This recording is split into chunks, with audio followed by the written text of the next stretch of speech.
Assalamualaikum warahmatullahi wabarakatuh. Nama saya Rinda Ersada Subakti, NIM 18060428. Saya mahasiswa dari IKIP Siliwangi. Di sini saya akan mempresentasikan hasil dari skripsi yang saya susun berjudul Rancang Bangun Multimedia Interaktif Pembelajaran IPS menggunakan model Discovery Learning berbantuan PowerPoint untuk meningkatkan kemampuan berpikir kreatif siswa sekolah dasar. Selanjutnya, di sini ada pembahasan yang pertama bab 1 mengenai latar belakang. Latar belakang ini dibagi menjadi 3. Yang pertama ada kondisi ideal, di mana media pembelajaran dapat membuat proses belajar mengajar menjadi lebih efektif dan efisien. Yang kedua, kondisi sekarang, kurangnya pemahaman guru tentang media pembelajaran yang efektif dan efisien dalam proses pembelajaran. Dan yang ketiga, solusi. Peneliti bertujuan untuk rancang bangun multimedia interaktif Proklamasi Kemerdekaan Indonesia menggunakan model Discovery Learning berbantuan PowerPoint untuk meningkatkan kemampuan berpikir kreatif siswa kelas 5 sekolah dasar.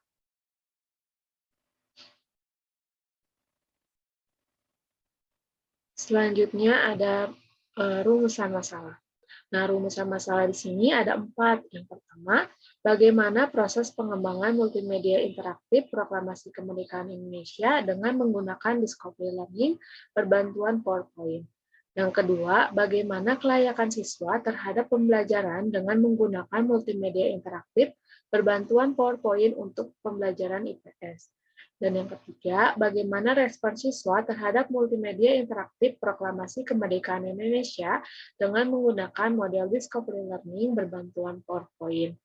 Yang keempat, bagaimana pembelajaran IPS siswa kelas 5 dalam materi Proklamasi Kemerdekaan Indonesia dengan menggunakan model Discovery Learning berbantuan PowerPoint. Nah, selanjutnya juga tujuan penelitian. Nah, tujuan penelitian ini tentu ada 4. Yang pertama, untuk mengetahui proses pengembangan multimedia interaktif Proklamasi Kemerdekaan Indonesia dengan menggunakan model Discovery Learning berbantuan PowerPoint. Yang kedua, untuk mengetahui kelayakan multimedia interaktif Proklamasi Kemerdekaan Indonesia dengan menggunakan Discovery Learning berbantuan PowerPoint. Yang ketiga, untuk mengetahui respon siswa sekolah dasar kelas 5 terhadap multimedia interaktif Proklamasi Kemerdekaan Indonesia dengan menggunakan model Discovery Learning berbantuan PowerPoint. Dan yang keempat, untuk mengetahui pembelajaran IPS siswa kelas 5 dalam materi Proklamasi Kemerdekaan Indonesia dengan menggunakan model Discovery Learning berbantuan PowerPoint. Nah, selanjutnya ada bab 2, yaitu kajian teoritis. Di sini saya sudah menyimpulkan pengertian dari beberapa para ahli mengenai multimedia interaktif, Microsoft PowerPoint, model Discovery Learning, dan keterampilan berpikir kreatif. Yang pertama ada multimedia interaktif. Multimedia interaktif adalah serangkaian dari beberapa macam media dalam sebuah presentasi atau program belajar mandiri, seperti menyatukannya teks, audio, gambar, animasi, dan video. Selanjutnya ada Microsoft PowerPoint.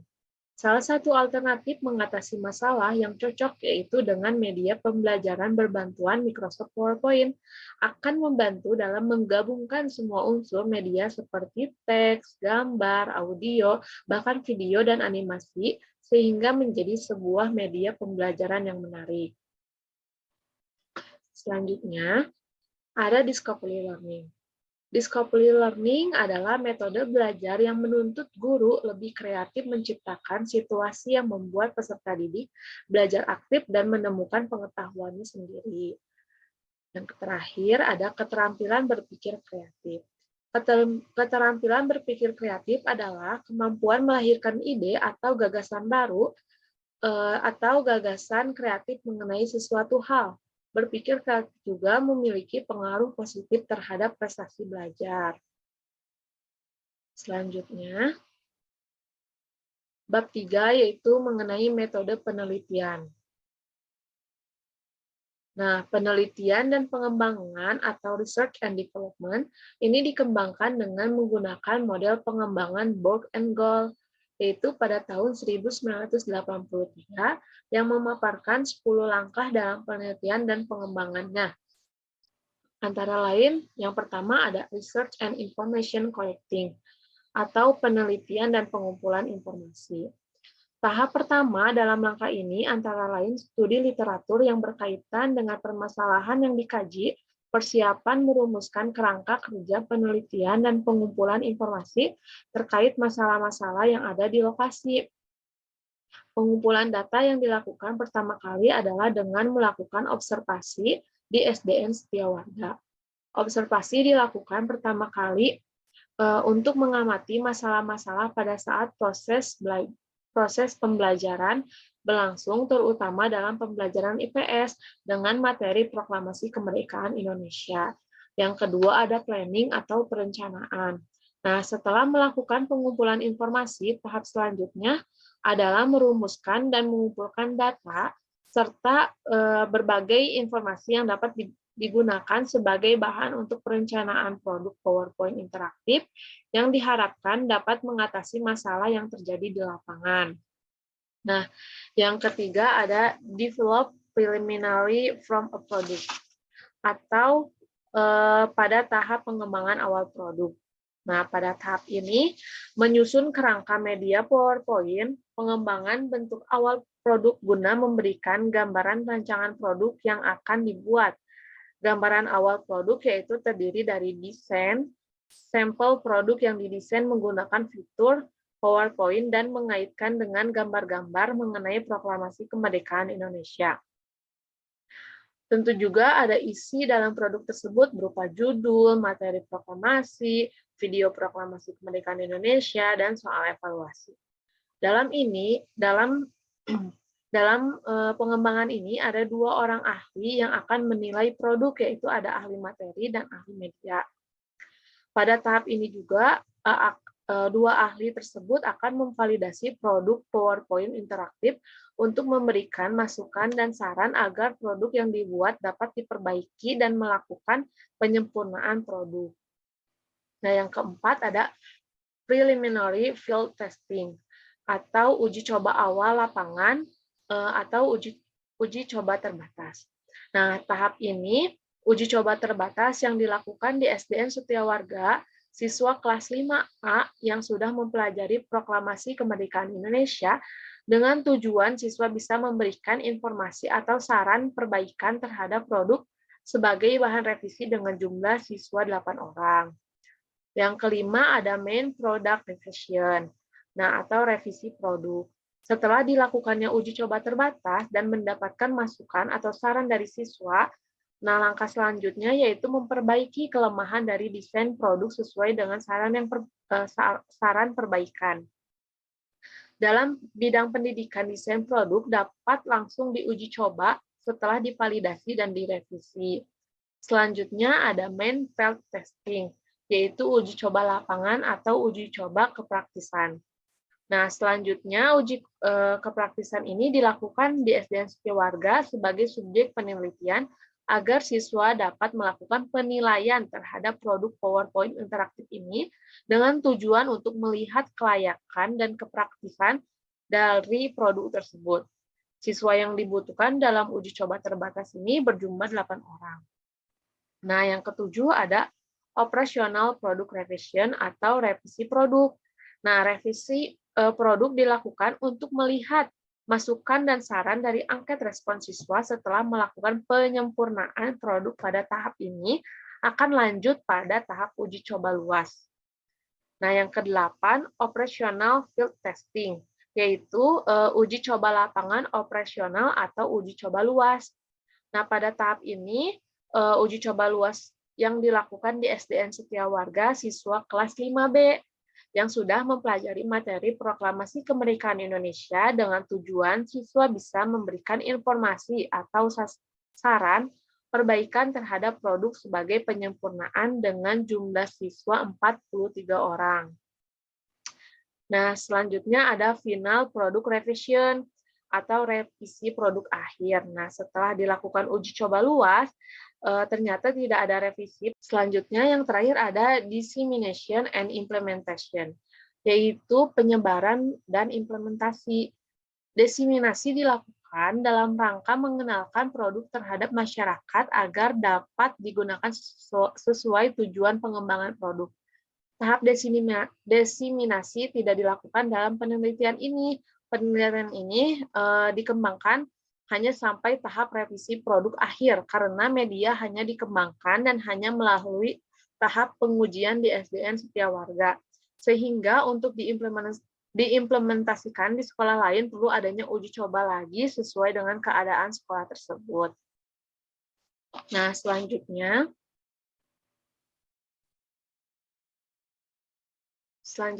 ada subjek dan lokasi.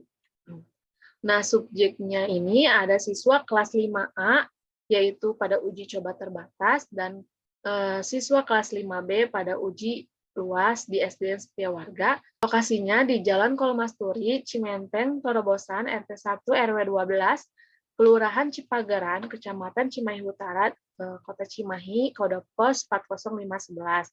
Nah, ini gambar SDN Setia Warga.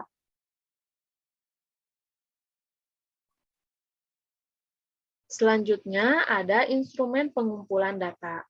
Nah, instrumen pengumpulan data ini ada 4. Yang pertama, catatan lapangan. Nah, catatan lapangan ini merupakan penelitian terhadap produk yang sudah dirancang untuk dikembangkan lebih lanjut agar mempunyai tingkat kegunaan yang lebih tinggi dan disukai oleh siswa, khususnya di kelas 5. Di dalamnya akan ada proses produk yang dikembangkan. Pengembangan ini meliputi kerangka media PowerPoint, terus ada pembuatan kerangka materi untuk media PowerPoint, menyesuaikan media yang akan dibuat dengan materi yang telah dibuat, merekam suara sesuai dengan materi, dan membuat hyperlink di setiap slide PowerPoint. Nah, memasukkan video-video sesuai dengan materi dan menyelesaikan produk. Tujuan dari penelitian dan pengembangan produk adalah agar produk yang dihasilkan sesuai dengan kebutuhan siswa kelas 5 sekolah dasar dan dapat diminati oleh para siswa. Yang kedua ada lembar angket validasi produk. Nah, di sini berupa instrumen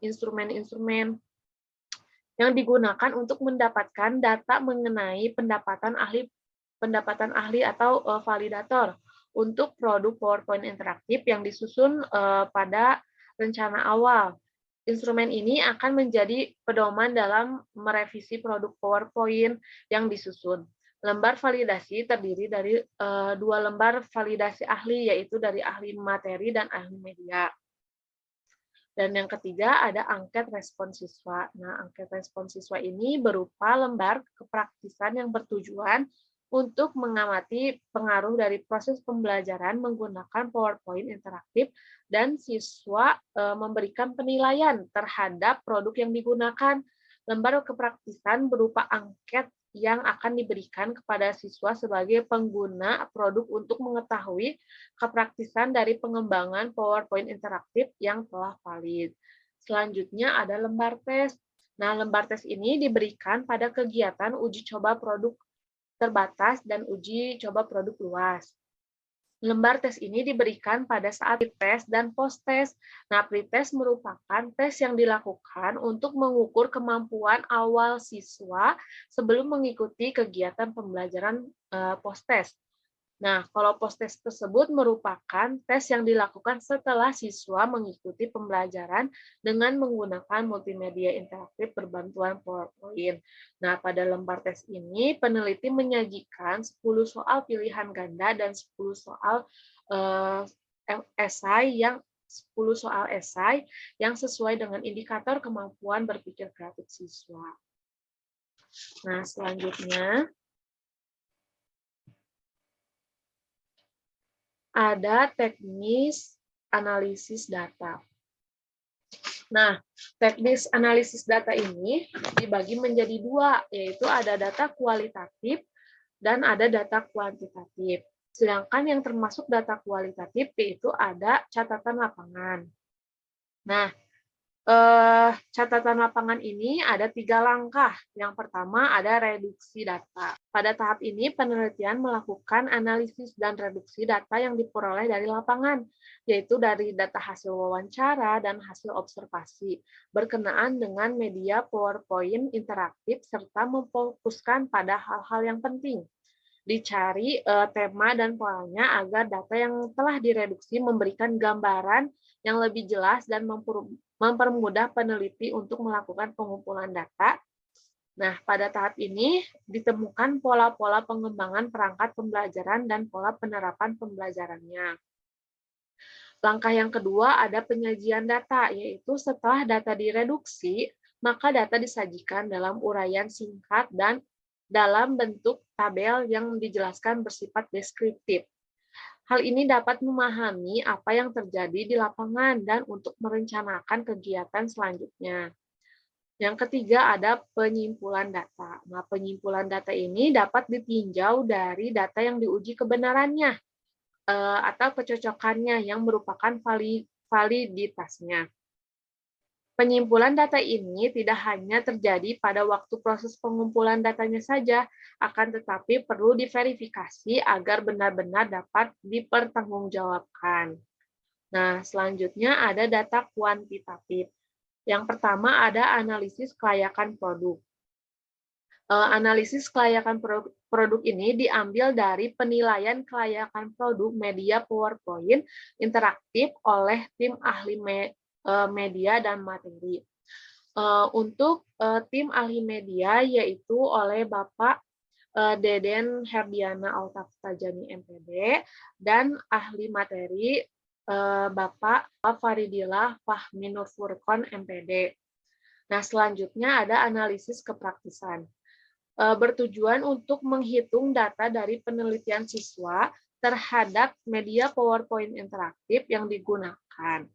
Data tentang respon siswa diperoleh dari angket siswa terhadap media PowerPoint interaktif yang dianalisis dengan persentase. Selanjutnya, ada analisis data awal, yaitu peneliti menggunakan uji normalitas. Nah, uji normalitas ini digunakan untuk menentukan statistika yang akan digunakan untuk mengolah data bertujuan untuk mengetahui apakah nilai residual berdistribusi normal atau tidak. Model regresi yang baik adalah memiliki nilai residual yang berdistribusi normal. Selanjutnya ada analisis data akhir, yaitu peneliti menggunakan uji Peyret test, yaitu digunakan untuk mengetahui apakah terdapat perbedaan rata-rata 2 sampel yang berpasangan. Yang dimaksud 2 sampel yang berpasangan itu adalah sampel yang sama namun mempunyai 2 data. Data uji Peyret sampel test ini merupakan bagian dari statistik parametrik. Oleh karena itu, sebagaimana aturan dalam statistik parametrik, data penelitian haruslah berdistribusi normal. Nah, selanjutnya ada uji N-gen. Uji N-gen ini untuk mengetahui selisih antara nilai pretest dan nilai post-test sebelum menggunakan multimedia interaktif berbantuan PowerPoint dan setelah menggunakan multimedia interaktif berbantuan PowerPoint. Selanjutnya, bab 4 hasil dan pembahasan. Nah, dan yang pertama ada pengembangan multimedia interaktif berbantuan PowerPoint. Nah, yang pertama ini ada analisis. Analisis itu untuk mengumpulkan informasi dari berbagai referensi jurnal, buku, dan sebagainya. Yang kedua ada perancangan, tahap pembuatan produk dari tampilan awal hingga akhir seperti pada gambar yang pertama ini. Ini kerangka pada tampilan awal.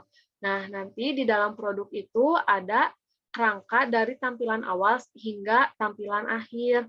Nah, selanjutnya produk tersebut atau kerangka tersebut itu dikembangkan menjadi pengembangan produk yang menyusun produk hingga produk jadi tanpa revisi. Nah, seperti gambar yang kedua ini produk yang sudah jadi tanpa adanya revisi. Nah, selanjutnya di sini ada hasil validasi materi dan media. Nah, ini validatornya ahli materi yaitu mendapatkan skor 90 dan termasuk dalam kriteria sangat layak. Yang kedua ada validator ahli media dengan skor 86,5 yaitu masuk ke dalam kriteria sangat layak. Nah, dari kedua validator ini dirata-ratakan hasilnya 88,3 dan termasuk ke dalam kriteria sangat layak dan dapat digunakan atau uji coba lapangan tanpa adanya revisi. Selanjutnya, ada respon siswa terhadap multimedia interaktif berbantuan PowerPoint pada materi Proklamasi Kemerdekaan Indonesia. Nah, ini hasil uji terbatas mendapatkan presentasi 92%. Sedangkan hasil uji luas mendapatkan 83,5%. Nah, berdasarkan hasil kategori tersebut, presentasi respon siswa termasuk dalam kategori layak. Nah, selanjutnya ada kemampuan berpikir kreatif siswa pada materi Proklamasi Kemerdekaan Indonesia kelas 5 sekolah dasar menggunakan multimedia interaktif berbantuan PowerPoint. Nah, di sini peneliti menggunakan uji normalitas. Nah, di sini ada tabel nilai signifikansi uji normalitas nih. Adapun hasil uji normalitas terbatas dan luas terdapat peningkatan yang signifikan yaitu hasil normalitas terbatas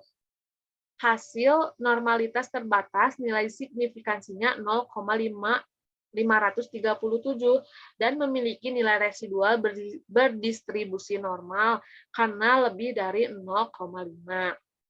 Begitupun hasil normalitas luas, nilai signifikansinya 0,714 dan memiliki nilai residual berdistribusi normal. Maka dari itu, hasil kedua uji coba terbatas dan luas memiliki nilai residual berdistribusi normal. Selanjutnya ada uji pilot test. Nah, di sini ada tabel nilai SIG to Thailand ya. Nah, hasil uji pilot test terhadap uji coba terbatas dan luas memiliki nilai SIG to Thailand yang sama yaitu menghasilkan nilai SIG to Thailand sebesar 0,001 yaitu kurang dari 0,05. Maka ada perbedaan yang nyata pada materi Proklamasi Kemerdekaan Indonesia kelas 5 sekolah dasar menggunakan multimedia interaktif berbantuan PowerPoint pada data pretest dan post-test. Nah, selanjutnya ada uji NGEN. Berdasarkan hasil NGEN, skor pada uji terbatas menunjukkan nilai presentasi 68%, nilai ini lebih dari 56%, maka tafsirannya cukup efektif. Tetapi untuk uji coba luas ada kenaikan pada nilai presentase yang didapatnya sebesar 75%. Nilai ini lebih besar dari 56%, maka tafsirannya cukup efektif pada materi Proklamasi Kemerdekaan Indonesia kelas 5 sekolah dasar menggunakan multimedia interaktif berbantuan PowerPoint pada data pretest dan post-test. Nah, selanjutnya